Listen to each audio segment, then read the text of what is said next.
संजय निरुपम यांनी Versova police station गाठलंय आणि भारताच्या नेपाळ हिंसाचाराबद्दलच्या विधानाबद्दल शिवसेना युबीटी नेते संजय राऊत यांच्या विरोधामध्ये तक्रार दाखल केली आहे। अलीकडेच नेपाळमध्ये झालेल्या हिंसाचारामुळे तेथील राजकारणात बरीच उलथापालथ झालेली आहे।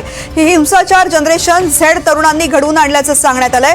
परिस्थिती इतकी बिकट झाली आहे की पंतप्रधानांना पळून जावं लागलंय आणि माजी पंतप्रधानांच्या पत्नीलाही जाळण्यात आलंय। अशीच हिंसाचार भारतामध्ये होऊ शकतो असं विधान राऊतांनी केलं होतं। नेपाळमधील हिंसाचाराच्या व्हिडिओचा वापर करून अशी परिस्थिती कोणत्याही देशात उद्भवू शकते अशी टिप्पणी केली जाते। तरुणांना भडकवण्याचा प्रयत्न राऊतांकडून केला जात असल्याचा आरोप आहे।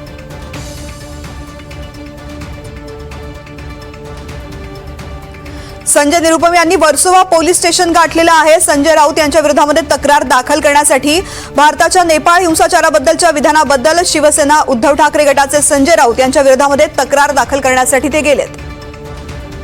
नेपाळमध्ये परवा जो हिंसाचार झाला त्या हिंसाचारचा सूत्र पकडून उबाठाचे नेते आणि खासदार संजय राऊत यांनी 2-3 असा ट्विट केला आणि अक्षरशः या देशाच्या पंतप्रधानाला धमकी दिलेली आहे आणि त्या ट्विटमध्ये हिंसा भडकविण्याचा काहीतरी ते प्रयत्न करत आहेत असा साफ दिसतो।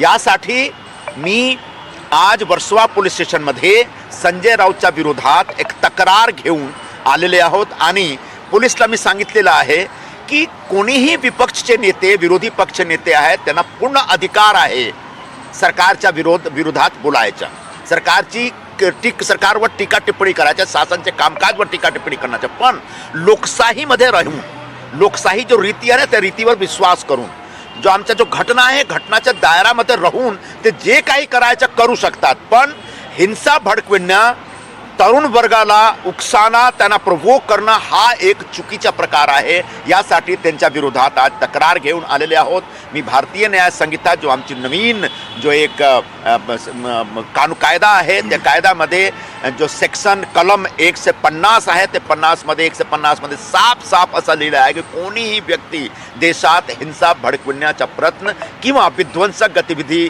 सुरू करण्याचा प्रयत्न करू शकत नाही। जर केला तर त्यांच्या विरोधात 7 वर्षाची सजा आहे, आजीवन कारावास पण आहे आणि कोणी व्यक्ती इलेक्ट्रॉनिक मीडिया यूज करून सोशल मीडिया यूज करून असा प्रकार अगर घडतो तो त्याच्या विरोधात पण आणि कोणी व्यक्ती असा जो गतिविधी असतो त्याला फंडिंग करतो अशा व्यक्तीच्या विरोधात पण कारवाई होऊ शकते। तो या देशात विरोधी पक्ष नेते एकदम फ्रस्ट्रेट झालेले आहेत।